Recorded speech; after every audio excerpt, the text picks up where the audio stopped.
السلام علیکم۔ مزید ویڈیوز کے لیے پختونخوا چینل کو سبسکرائب کیجیے گا۔ حضرات یہ کس طرح کے الفاظ ہیں؟ آپ ذرا سنیے، ان کے منہ سے سنیے یہ کیا کہہ رہے ہیں۔ حسین کو قتل کر دیا، علی اصغر کو مار ڈالا۔ حسین کو قتل کر دیا، علی اصغر کو مار ڈالا۔ ان الفاظ کو سننے کے بعد اب آپ یہ بات بتلائیے، کیا کوئی اپنے باپ کے بارے میں اس طرح کے الفاظ استعمال کرتا ہے؟ کوئی اپنے بیٹے کے بارے میں اس طرح کے الفاظ استعمال کرتا ہے کہ قتل کر دیا، مار ڈالا؟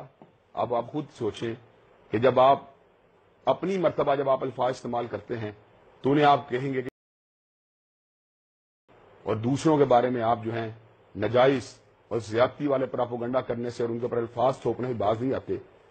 قاری صاحب نے واضح طور پر یہ بات کہی کہ جو الفاظ چنے گئے ہیں ان کا چناؤ غلط ہے، اور انہوں نے الفاظ سے لا تعلقی کا اظہار کیا، لیکن آپ پھر بھی زبردستی ان کے اوپر تھوپتے رہے۔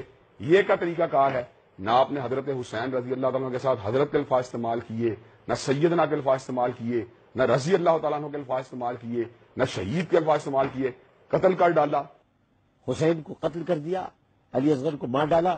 اور جناب علی اصغر، ان کے بارے میں آپ نے کس طرح کے الفاظ استعمال کیے کہ مار ڈالا؟ اگر آپ جس بنیاد کے اوپر گستاخی کو اسٹینڈرڈ مقرر کر رہے ہیں اس کی روح سے تو آپ خود بہت بڑے گستاخ ٹھہرتے ہیں۔ عامر لیاقت صاحب، کچھ ہوش کے ناخن لیجئے۔ جو آپ ملک کے اندر فتنہ فساد کی چنگاری کو بڑکانا چاہتے ہیں، اس کی لپیٹ کے اندر خود آپ کا اپنا گھر بھی آ سکتا ہے۔ جس طرح کسی کہنے والے نے کہا ہے نا، میں اگر سوختہ سامہ ہوں تو یہ روز سیاہ، خود دکھایا ہے میرے گھر کے چراغاں نے مجھے۔ تو عامر لیاقت صاحب، ایسی آگ کو مت جلانے کی کوشش کیجئے کہ جس کی لپیٹ کے اندر خود آپ کی اپنی ذات بھی آ جائے۔ اپنے ماضی کردار پہ غور کیجئے کہ آپ نے کس طرح خلفائے جو ہیں ہمارے شیخین کے بارے میں کس طرح کے الفاظ استعمال کیے کہ کہاں مر گئے اپنی بیٹیوں کو دینے والے۔ تو آپ کا اپنا وتیرہ لوز ٹاک کا رہا ہے۔ آپ نے جناب ائمہ دین کو گالیاں دیں، آپ نے معاصر علماء کو گالیاں دیں، اور گندے الفاظ، گندی غلیظ زبان، جو آپ کے کلپس جو ہیں وہ اس وقت پورے کے پورے سوشل میڈیا کے اوپر موجود ہیں۔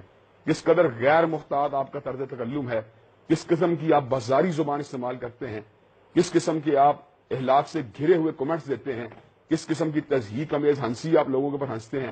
اور اب ہم نے تو اللہ کے فضل و کرم سے ملک میں کبھی مسیحی برادری کے بارے میں، کبھی ہندو برادری کے بارے میں، کبھی جو اسلام سے باہر کی برادریاں ان کے بارے میں کبھی یہ رویہ اختیار نہیں کیا جو آپ اہل اسلام کے بارے میں اختیار کر رہے ہیں۔ میں سمجھتا ہوں آپ کو شرم کرنی چاہیے، لیکن مجھے اس بات کا پتہ ہے کہ شرم نام کی کوئی چیز آپ کے یہاں پر موجود نہیں۔ آپ کو غیرت کرنی چاہیے، لیکن افسوس کہ غیرت بھی آپ کے پاس موجود نہیں ہے۔ چنانچہ